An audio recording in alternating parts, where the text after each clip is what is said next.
The North Atlantic, 1943. A German submarine surfaces under the cover of darkness, its crew confident they remain invisible to the enemy. The captain reads coordinates transmitted from U-boat command, orders encrypted through a machine so sophisticated that the Germans believe no human mind could ever decipher its secrets. He does not know that hundreds of kilometers away, in a quiet English manor house, those same coordinates have already been decoded. A convoy has been rerouted. Aircraft are being scrambled. The hunter is about to become the prey. This is the story of how a secret code, once thought invincible, became the silent executioner of the German submarine fleet.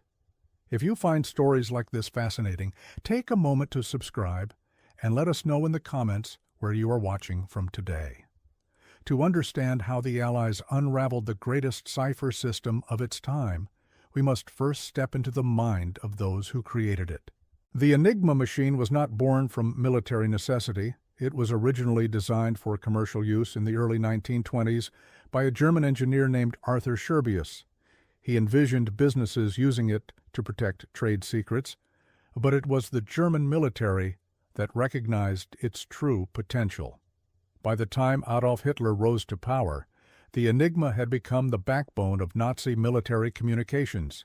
Every branch of the armed forces relied upon it. The Army, the Air Force, and most critically, the Kriegsmarine, the German Navy. The machine itself resembled a typewriter housed in a wooden box. But inside, a complex arrangement of rotors, plug boards, and electrical pathways created a labyrinth of encryption that seemed mathematically impossible to penetrate. When an operator pressed a key, an electrical signal passed through a series of rotating wheels, each containing 26 contact points corresponding to the letters of the alphabet. The signal bounced through the rotors, reflected off a component called the reflector, and traveled back through the rotors again before illuminating a different letter on a lamp board. The operator would then write down this illuminated letter as part of the encrypted message. The genius of the system lay in its variability. Each time a key was pressed, at least one rotor would advance, changing the entire electrical pathway. This meant that pressing the same letter twice in succession would produce two completely different encrypted letters. The number of possible configurations was astronomical, with 3 rotors chosen from a set of 5, a plug board that could swap pairs of letters, and ring settings that altered the internal wiring alignment. The total number of possible starting positions exceeded 158 million. The Germans were convinced that even if an enemy captured an Enigma machine, they could never test every possible setting in time to read messages before they became obsolete. But the Germans made a critical miscalculation. They underestimated human ingenuity, and they underestimated the determination of a small group of mathematicians, linguists, and puzzle solvers who would dedicate their lives to cracking the uncrackable. The story of Enigma's downfall begins not in Britain, but in Poland. In the years before the Second World War, Polish intelligence had grown increasingly alarmed at German rearmament. They knew that any future conflict would depend heavily on intercepting enemy communications. In 1932, a young Polish mathematician named Marian Rejewski achieved what many believed impossible. Working with limited information, including documents obtained through a French spy inside the German cipher office, Rejewski reconstructed the internal wiring of the Enigma rotors through pure mathematical analysis. He did not possess a machine. He did not have the daily settings, yet through brilliant deduction and an understanding of group theory that was decades ahead of its time, he mapped out the electrical pathways that transformed plain text into cipher. Rejewski and his colleagues, Jerzy Różycki and Henryk Zygalski, built replica Enigma machines and developed techniques to determine the daily settings used by German operators. They created devices called bombas, electromechanical machines that could test multiple rotor positions simultaneously. For years, Polish intelligence read German military communications in near real time. But in 1938, the Germans increased the complexity of the system. They added 2 additional rotors to the selection pool and changed operational procedures. The Polish methods, designed for a 3-rotor system with limited configurations, could no longer keep pace. With war looming and their country facing invasion, the Polish cryptanalysts made a decision that would alter the course of history. In July 1939, just weeks before Germany invaded Poland, they shared everything they knew with British and French intelligence. They handed over replica Enigma machines, technical documents, and the theoretical foundations of their code-breaking work. The baton had been passed. The British established their code-breaking headquarters at Bletchley Park, a Victorian estate located 50 miles northwest of London. What began as a small operation with a few dozen staff would eventually grow into a complex employing nearly 10,000 people. But in those early months, the work was painstaking, and the successes were few. The Polish methods provided a foundation, but the increased complexity of the German system demanded new approaches. Enter Alan Turing. A Cambridge mathematician with an unconventional mind and an extraordinary gift for abstract thinking, Turing arrived at Bletchley Park in September 1939. He was 27 years old. Within months, he had designed an improved version of the Polish bomba, a machine that would become known simply as the bomb. Where the Polish device relied on exploiting a specific flaw in German operating procedures, Turing's machine attacked the fundamental mathematics of the Enigma system itself. The bomb worked by testing possible rotor settings against a piece of presumed plain text, what the codebreakers called a crib. If analysts suspected that a message contained a particular phrase, perhaps a standard greeting or a weather report format, they could feed this assumption into the machine. The bomba would then electrically simulate thousands of Enigma configurations, searching for one that produced the expected relationship between plain text and ciphertext. When it found a match, the machine would stop, and human analysts would verify whether the setting was correct. It was not instant. It was not foolproof. But it transformed code-breaking from an impossible mathematical challenge into a difficult but achievable industrial process. By the summer of 1940, the first operational bombs were running at Bletchley Park. The race against Enigma had entered a new phase, but machines alone could not crack the code. The bombs needed cribs, and cribs required insight into German communication habits. This is where the human element became crucial. The code breakers at Bletchley Park were not simply mathematicians. They were linguists who understood the peculiarities of German military language. They were analysts who memorized the writing styles of individual German operators. They were puzzle enthusiasts who could spot patterns invisible to others. One of the most valuable sources of cribs came from German procedural laziness. Despite strict regulations against predictable messages, operators frequently began transmissions with standard phrases. Weather reports followed consistent formats. Some operators, perhaps bored or careless, used girlfriends' names or crude jokes as their daily settings. Every such mistake was a gift to Bletchley Park. The codebreakers cataloged these tendencies, building a database of German habits that made each new day's setting slightly easier to crack. If you are enjoying this deep dive into one of history's greatest intelligence triumphs, now would be a good time to hit that subscribe button. There is much more to uncover. The German Navy presented a unique challenge. While the Army and Air Force Enigma networks were eventually penetrated with some regularity, the Kriegsmarine used a more secure variant of the machine. Naval Enigma employed additional rotors and more rigorous operating procedures. The stakes were also higher. In the Battle of the Atlantic, Allied shipping losses were catastrophic.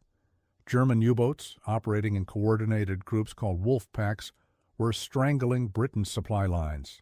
Without American food, fuel, and weapons, Britain could not survive, let alone fight back. Cracking naval Enigma was not merely an intelligence priority. It was an existential necessity. The breakthrough came not from mathematics alone, but from desperate courage at sea. On May 9, 1941, the convoy escort group led by HMS Bulldog detected a German submarine on the surface. The U-boat, designated U-110, was commanded by Kapitän Leutnant Fritz Julius Lemp, the same officer who had infamously sunk the passenger liner Athenia on the first day of the war. As British destroyers closed in, Lemp ordered his crew to abandon ship and scuttle the vessel, but the demolition charges failed. The U-boat remained afloat. Sub-Lieutenant David Baum led a boarding party across the gap between the vessels. Climbing down into the darkened hull of an enemy submarine that might sink or explode at any moment required extraordinary nerve. What Baum and his men found inside changed the course of the war. They recovered an intact Enigma machine, complete with its rotors. They found code books, signal logs, and, crucially, the current settings for the naval cipher network. Lemp, realizing what was happening, attempted to swim back to his submarine. He was never seen again. Whether he drowned or was killed remains unknown to this day. The capture of U-110 was kept absolutely secret. The British went to extraordinary lengths to ensure the Germans never suspected their codes had been compromised. The captured submarine was towed toward port, but deliberately sank en route to prevent any possibility of German reconnaissance aircraft spotting an intact U-boat in Allied hands. The surviving German crew were isolated and held incommunicado for the remainder of the war. Official records were falsified. The entire operation was erased from public knowledge. But at Bletchley Park, the captured materials opened a window into German naval communications that had been firmly closed. For the first time, the code breakers could read U-boat operational signals. They could track the movements of wolf packs. They could anticipate attacks before they happened. Yet the advantage was fragile. The Germans changed their code books regularly, and each change meant weeks of renewed effort to crack the new settings. In February 1942, the Kriegsmarine introduced a fourth rotor to its submarine Enigma machines, creating a variant called Triton, known to the Allies as Shark. Overnight, the Atlantic went dark. The code breakers at Bletchley Park could no longer read U-boat communications. For 10 agonizing months, Allied shipping losses soared. Convoys sailed blind, unable to route around the waiting wolf packs. Hundreds of thousands of tons of supplies destined for Britain and the Soviet Union ended up on the ocean floor. The situation was dire. Unless Shark could be broken, the Battle of the Atlantic might be lost. The answer came from another act of extraordinary bravery. On October 30, 1942, a British task force located U-559 in the eastern Mediterranean. The submarine, damaged by depth charges, surfaced and began to sink. 2 sailors from HMS Petard, Lieutenant Anthony Fasson and able seaman Colin Grazier, swam to the stricken U-boat and climbed inside. They knew the vessel was flooding. They knew they had minutes at most. Working in near darkness as water rose around them, they passed code books and documents up through the hatch to a canteen assistant named Tommy Brown, who was only 16 years old. Fasson and Grazier refused to leave until they had recovered everything of value. They were still inside when U-559 slipped beneath the waves. Both men drowned. They were awarded the George Cross posthumously. Tommy Brown received the George Medal, but was later discharged when the Navy discovered his true age. The materials recovered from U-559 included the short weather signal codebook, a document that allowed Bletchley Park to finally crack the 4-rotor Shark cipher. By December 1942, the code breakers were reading U-boat communications again. The blackout was over. From this point forward, the Allies would maintain an almost continuous window into German submarine operations. The intelligence derived from these decrypts was codenamed Ultra. It would become the most closely guarded secret of the entire war. The impact of Ultra on the Battle of the Atlantic cannot be overstated. Before the code breakers achieved their breakthrough, convoy routing was essentially reactive. Allied commanders knew that wolf packs were operating in the North Atlantic, but they could only guess at their locations. Ships sailed on predetermined routes, hoping to avoid contact. When a wolf pack found a convoy, the resulting battle was often devastating. U-boats would shadow the convoy during daylight hours, then surface at night to attack. A single night could see half a dozen ships sent to the bottom, but with ultra-intelligence, the equation reversed entirely. Bletchley Park could now read the operational orders that Admiral Karl Dönitz, commander of the U-boat fleet, transmitted to his submarines. They knew where the wolf packs were being directed. They knew which patrol lines were being established. They could predict where the Germans expected to find targets. Armed with this knowledge, the Admiralty's submarine tracking room could route convoys around the danger zones. The effect was dramatic. Convoys that would previously have sailed directly into waiting wolf packs were diverted onto safer paths. Losses dropped sharply. But the Allies faced a delicate problem. If convoy evasion became too effective, the Germans might suspect their codes were compromised. Every decision had to balance operational necessity against security. Sometimes convoys were deliberately sent into danger to protect the ultra-secret. Commanders lived with the terrible knowledge that ships would be sunk to preserve a greater advantage. The calculus was brutal but clear. One convoy lost to protect Ultra was a tragedy. The loss of Ultra itself would be catastrophic.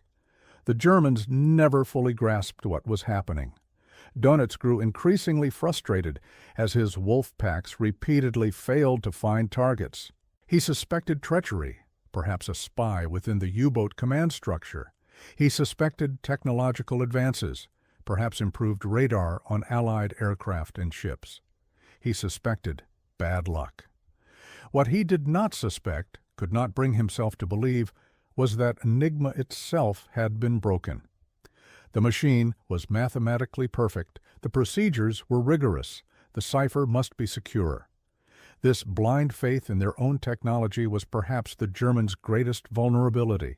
Even when presented with evidence suggesting a compromise, they dismissed it. In early 1943, a German naval intelligence investigation examined whether Enigma might be insecure. The investigators concluded that while minor procedural lapses existed, the fundamental system was unbreakable.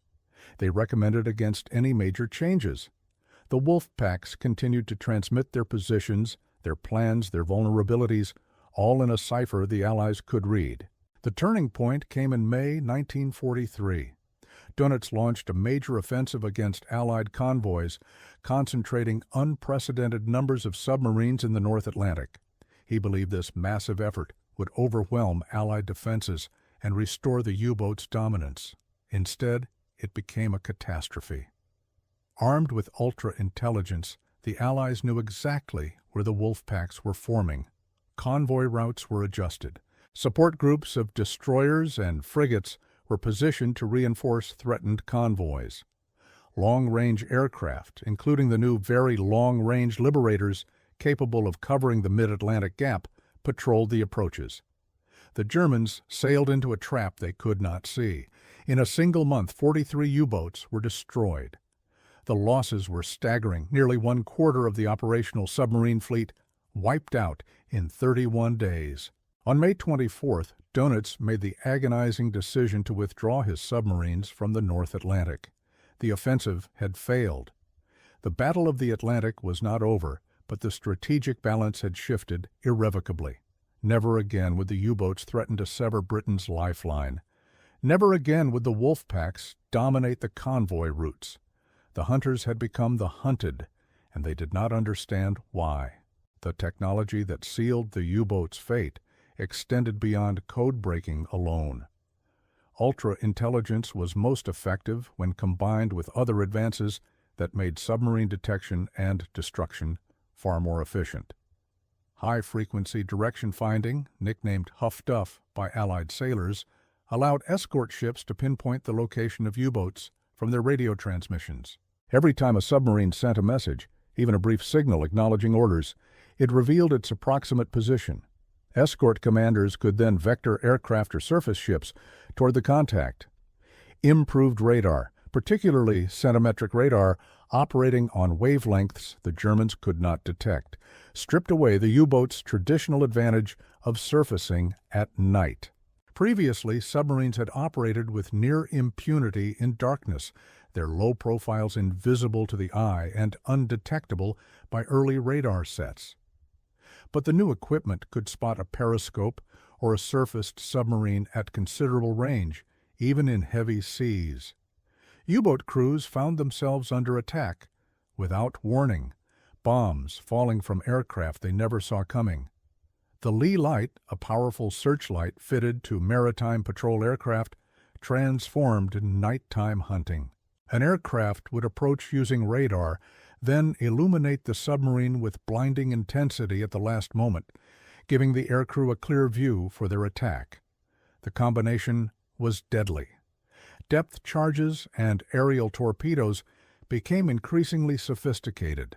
Ahead-throwing weapons like the Hedgehog allowed escort ships to attack a submerged submarine before passing over it, eliminating the sonar blind spot that had previously given U-boats precious seconds to evade. Acoustic homing torpedoes, codenamed Fido by the Allies, could track the sound of a submarine's propellers and strike even a diving target. The cumulative effect of these technologies, guided by the invisible hand of ultra-intelligence, transformed the Atlantic from a hunting ground into a killing field. Dönitz refused to accept defeat. He believed that technological innovation could restore the U-boat's edge.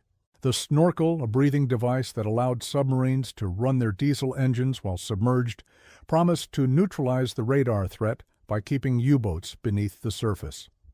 The Type 21 and Type 23 Electro-Boot, revolutionary designs with streamlined hulls and massive battery capacity, offered speeds and endurance underwater that far exceeded conventional submarines.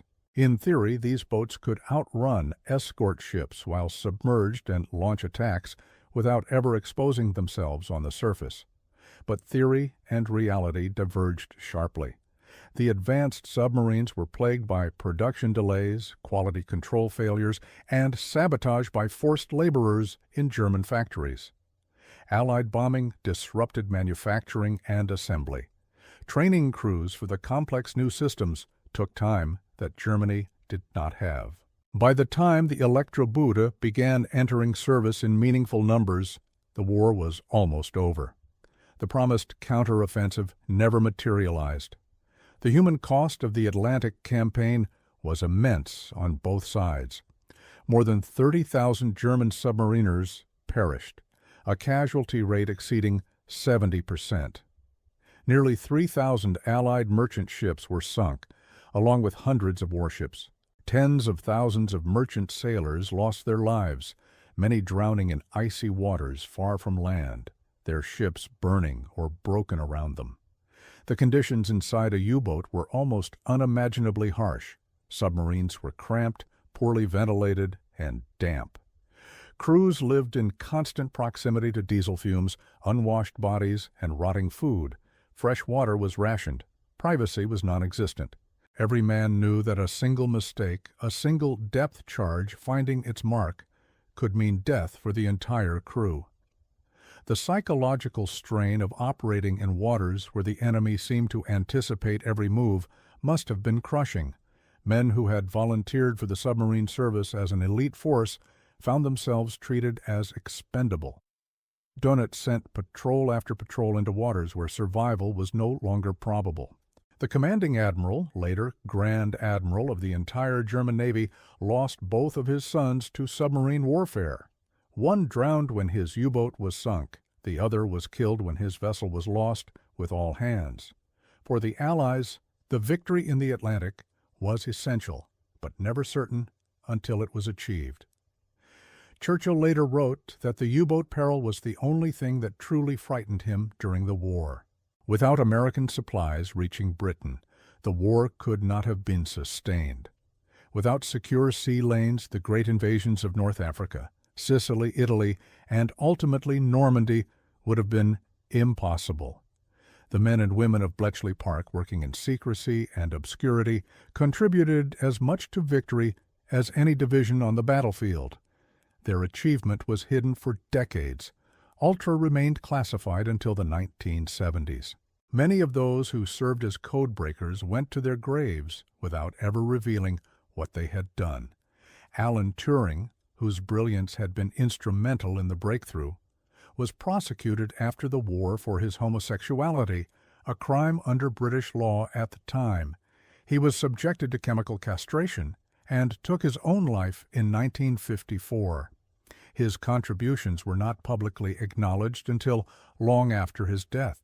The Enigma story holds lessons that resonate far beyond its historical moment. The Germans built a system they believed was perfect. They invested absolute faith in its security.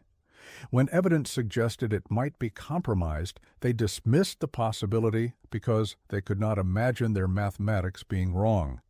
This blindness, this certainty that their creation was beyond challenge, was their undoing.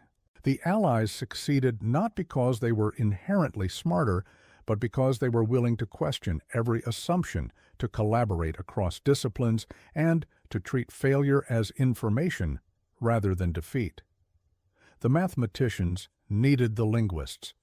The engineers needed the sailors willing to risk their lives boarding sinking submarines.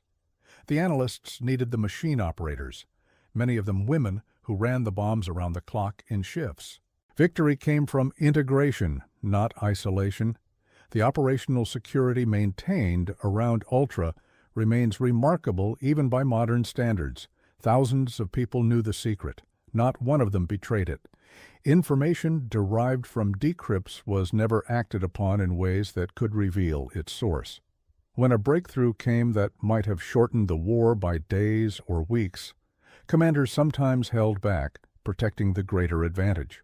This discipline, this willingness to sacrifice immediate gains for strategic victory, required extraordinary trust and coordination across multiple nations and military services. The fact that it held for years, through countless operations and thousands of individual decisions, is itself a testament to the seriousness with which the Allies treated their intelligence advantage. For the German submariners, there is something tragic in their fate. They fought with courage and skill in a service that demanded everything from its men. Many of them were not ideological Nazis, but professional sailors doing what they believed was their duty. They went to sea knowing the odds grew worse with each patrol. They died in darkness, far from home, in ships that had become iron coffins. Their defeat was not due to any lack of bravery. It was decided in quiet rooms by people they never met, working on problems they never knew existed. The secret code that made them helpless was never discovered in time to save them. They never saw it coming. As we reach the conclusion of this story, remember that history is filled with turning points that hinged on secrets kept and secrets broken. If this journey through the shadows of the Atlantic War has given you a new perspective on how intelligence shapes conflict, consider subscribing and sharing this video with others who appreciate the hidden dimensions of history. The story of Enigma is not just about machines and mathematics. It is about human determination, sacrifice, and the relentless pursuit of knowledge in the face of impossible odds. Until next time, keep exploring the past, because the lessons it holds are never truly obsolete.